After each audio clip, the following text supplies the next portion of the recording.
the moment. Hindi po walang kasiguraduhan si Apostle Paul nung sinabi nito. Ito po isang matibay na katotohanan. Isang pangako ng ating makapangyarihang Diyos.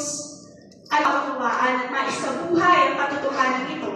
We are going to break it down into components to see what it truly means. So, hahatiin po natin, part by part ang verse na ito para tunay po natin maunawaan yung pangako, yung katotohanan na nakasulat po sa Biblia. The first 3 words, and we know. Pero sa Tagalog po, alam natin. Sa Tagalog, 2 words lang po yan. Pero sa English na to. Ito po ay tayo po, we, kasama po tayo kasi we We, ang subject sa sentence na ito. Ang subject sa verse na ito. We know. Alam natin. These words speak of certainty. Ang ginamit pong salita ni Apostle Paul ay hindi baka. Pwede. Siguro. Probable. Possible. Yan po ba yung ginamit niya? Hindi. Ang ginamit niya, alam natin. We know. May kasiguraduhan. May assurance. This truth is not based on wishful thinking, fleeting feelings, or current circumstances. Ang katotohanan po na inihahayag sa pangako ng Diyos sa Romans 8:28 ay hindi nakabase sa kung anong nararamdaman ng tao o kung anong sitwasyon po natin ngayon. Hindi po ito hinihiling lang sa imposibleng pangarap na pwedeng hindi matupad. Ito po ay nakabase sa karakter, sa kapangyarihan ng ating Diyos na tapat sa kanyang mga pangako. So bakit nga po ba nasabi ni Apostle Paul na alam natin? Bakit alam natin na sa lahat ng bagay gumagawa ang Diyos para sa ikabubuti ng mga umiibig sa Kanya na Kanyang tinawag ayon sa Kanyang layunin?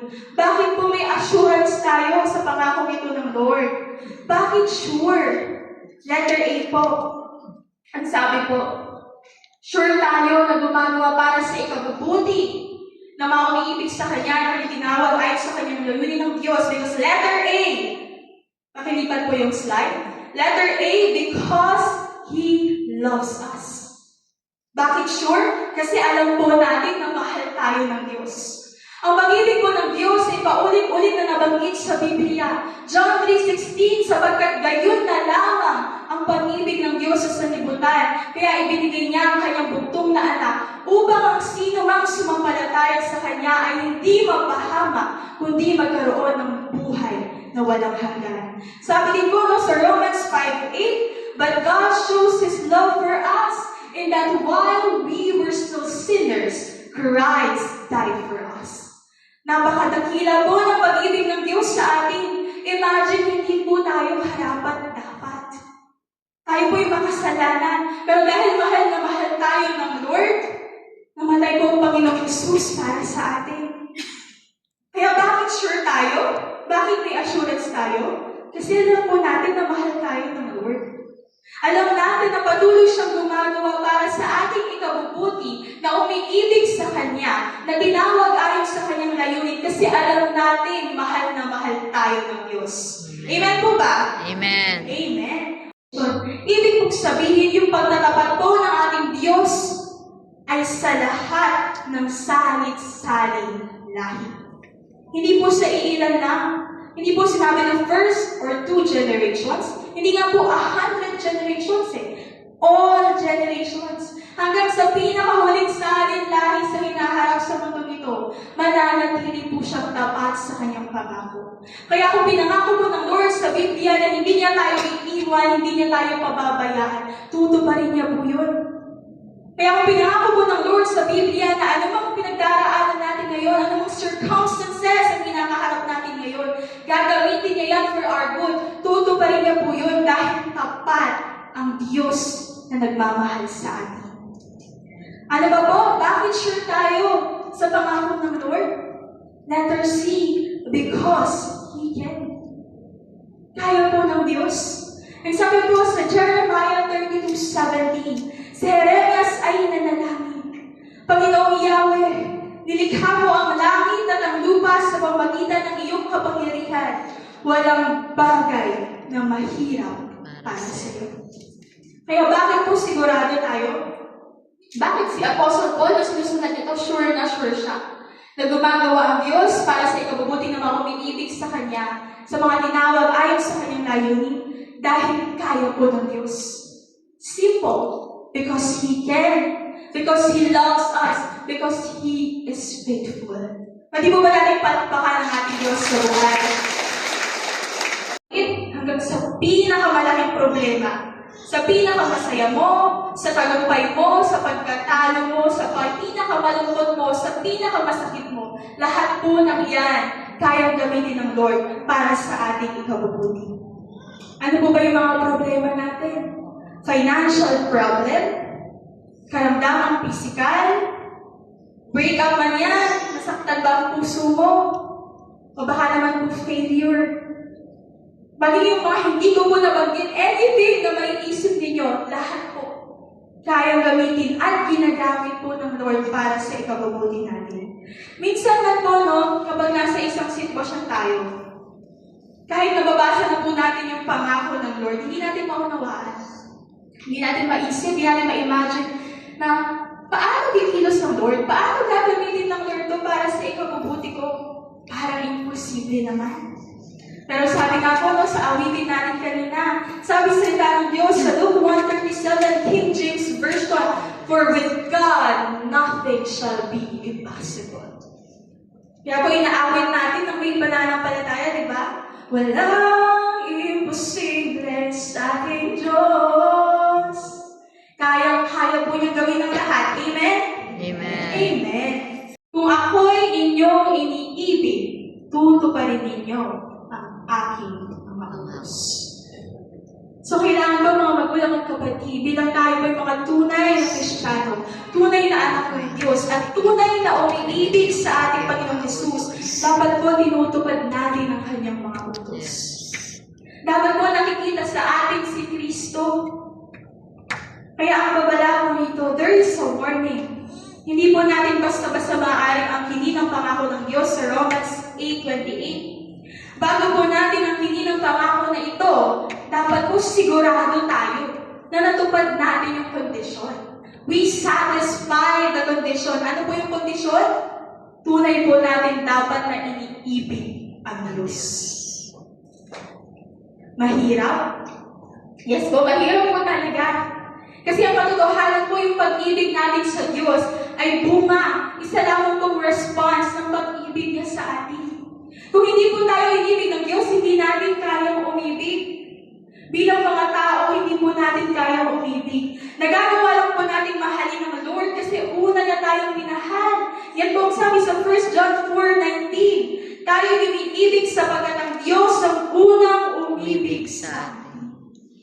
Actually po, sa New King James Version in English, ang sabi po dyan, we love Him. Him, capital yung H, yung first letter. Bakit? Ang tinutukoy po ang ating Diyos. We love Him because He first loved us. So sa English version po, mas specific, nagagawa natin mahalin ng Diyos dahil una niya tayong inibig. Hindi po sa sarili nating kakayahan. Hindi ko kayang sumunod sa kalooban ng Lord. Hindi ko kasi talaga kayang magbago at ayan, hirap. Mga magulang at kapatid, magpatulong po tayo sa ating Panginoon. Marami man po tayong kailangan bilang tao. Marami tayong hindi kaya. Pero magtiwala po tayo na may assurance tayo that the Lord can do everything. Wala pong imposible sa Kanya. Kaya mga magulang at kapatid, hayaan po natin na yung pag-ibig ng Diyos na una nating naranasan, yung kabutihan niya, yung katapatan niya sa bawat isa sa atin, ang siyang magtuturo sa atin na mahalin din siya pabalik. Amen. Amen po ba? Amen. Okay, last na po tayo. Number 4, the assurance. Who have been called according to His purpose. So, assurance po rito ay nakaakla po sa kapangyarihan. Marami po tayong magkukulang. Hindi po tayo karapat-dapat. Marami po tayong nagagawa na hindi nakaayon sa kalooban ng Lord.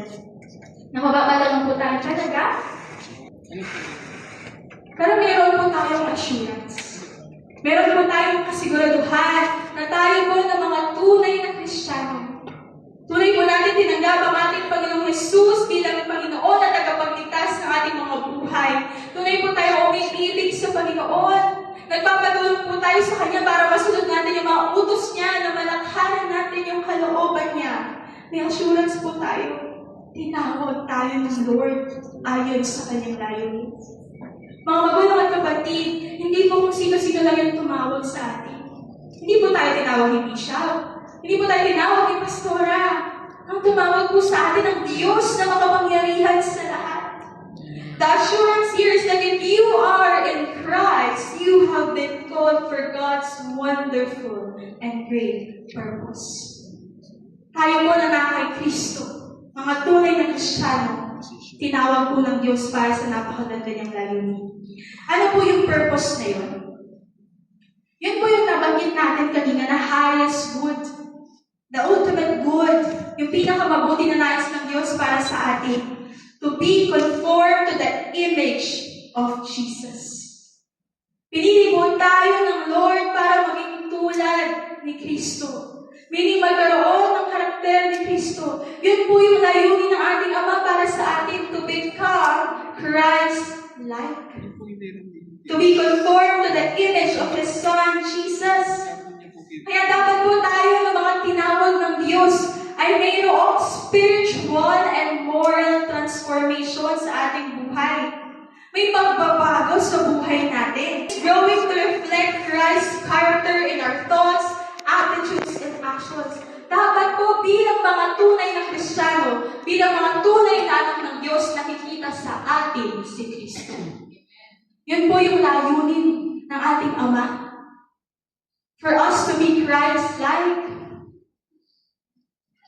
Patuloy po tayong ma-transform to be more and more like Jesus. Na makita po sa atin yung love and compassion, yung pagpapakumbaba, yung paglilingkod, yung holiness, yung obedience, yung pagtitiis, yung patience na mayroon po ang ating Panginoong Hesus. Dapat po nakikita sa atin. Binabago po tayo ng Lord para makita sa atin yung karakter ng ating Panginoong Hesus. Kaya po lahat ng nangyayari sa buhay natin, maganda man yan, o pangit, maaari po yung gamitin at kayang-kaya pong gamitin yan ng Lord para sa ating ikabubuti, para po tayo ay patuloy na ma-transform to be more and more like Jesus. Pagsubok man yan, pagtatama man yan, o maaaring kasalanan mo kung bakit ka nandyan. Huwag po kayong magagalit sa akin, no? Pero minsan po, let's be real. Tayo po yung mismo gumawa ng desisyon. Tayo po yung naglagay sa sarili natin sa hindi magandang sitwasyon. Ikaw yung nag-decide, kaya ka ngayon na mga problema. Kasi po, no, nagdesisyon po tayo, ginawa natin yung isang bagay kahit alam natin na hindi yun kalooban ng Lord. Kahit alam po natin na pwede tayong mapahamak.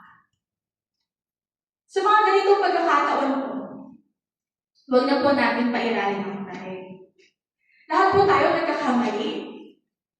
Lahat po tayo nagkakasala. Kahit ako po hindi po ako exempted. Lahat po tayo nagkakamali. Ang Diyos lang po, ang ating Panginoong Hesus lang ang perfect. Kaya ano po ba yung dapat natin gawin? Magpakumbaba po tayo sa Lord. Humingi po tayo ng tawad sa Lord. Manalangin po tayo sa Kanya. Hiningin po natin, panampalatayanan natin na Lord, salamat po, aayusin ninyo. At gagamitin niyo po ito para sa ikabubuti ko. Amen. Lord, sorry po, pero naniniwala ako, Panginoon, na mabuti ka. Hindi mo ako papabayaan. Magpakumbaba po tayo sa ating Panginoon. Let us admit na nagkamali tayo. At hiningin po natin ang kanyang tulong dahil lagi po siyang handang tumulong sa atin. Para po na mas lalo tayong tumanag. At syempre po, no, matuto po tayo na hindi na natin lalakaran yung alam po natin na hindi kalooban ng Lord, na hindi gusto ng Lord. Nang sa gayon po, nang patuloy at tunay po nating maisabuhay yung sinasabi ng 1 John 4:17. Sabi po dyan, this is how love is made complete among us, so that we will have confidence on the day of judgment. As He is, so in this world are we. Yan po ang nais ng Ama para sa atin. Nang sa gayon, maiwan na po natin yung dati nating pagkatao. Maiwan na po natin yung makasalanan nating nature. Makalaya na po tayo sa kung ano man na hindi kalooban ng Diyos. At nakaran na po natin yung pagkatawag natin kay Kristo to become conformed in the image of Jesus Christ. Tinawag po tayo ng Ama para magkaroon ng karakter na katulad kay Kristo at madakila ang ating Ama sa buhay ng bawat isa. Sa ulan ng Diyos na manghina tayo. Kasi di ba kapag malakas ka, ay kaya ko pa naman to. Kaya ko pa. Paparaanan ko pa, susunod ko pa. Hindi po tayo magsusurrender pa sa Lord kasi feeling natin malakas pa tayo. Kaya minsan pinahihintulutan ng Lord na manghina tayo para matuto tayong maging dependent sa Kanya. Para matuto tayo na buong buo, dumipende lang sa ating Panginoon at hindi po sa ating sariling kakayahan. Sometimes He closes a door to open the right one. Minsan po, may mga dalangin na parang walang katugunan. May mga plano na parang hindi natutupad. Mga magulang at kapatid, nais lamang po niya na matuto tayong mag-surrender sa kung ano ang will niya. Natanggapin po natin, mas panghawakan natin yung will ng Lord at hindi yung pansarili nating will. Minsan po, nagtatagal siya ng mga tao sa ating buhay. Minsan, He allows pain. Pinahihintulutan niya po na masaktan tayo para maihayag ang kanyang kadakilaan. Maaaring sa oras po ito, hindi natin maunawaan. Bakit tayo dumaraan sa problema? Bakit tayo dumaraan sa pagsubok? Bakit nangyayari sa atin ito? Pero sa kabila po ng lahat, may kasiguraduhan po tayo. Sabi nga po sa Romans 8:28, tayo na mga umiibig sa Diyos, may kasiguraduhan na patuloy siyang gumagawa para sa ating ikabubuti. Upang tayo po'y patuloy na mabago at mabuhay ayon sa karakter ni Kristo. Kaya instead po, kapag problema tayo, instead po na magreklamo tayo sa Lord, na Lord, bakit naman ganyan? Hindi na natapos yung problema, Lord. Nahihirapan na ako. Instead po na magreklamo tayo, pati po natin tanongin ng Diyos, Lord, what can I learn from this? Panginoon, ano po yung nais ninyong matutunan ko? Ano po yung nais ninyo na gawin ko? Ano po yung nais ninyo na baguhin ko? Diyos, mga magulang at kapatid, wala po ni isang pagkakataon. Wala po ni isang luha, sakit, lungkot, disappointment, paghihintayang nasasayang. May assurance po tayo. Tayo ng mga tunay na umiibig sa Diyos, tunay na anak ng Diyos, may kaligtasan ng supungan kay Kristo.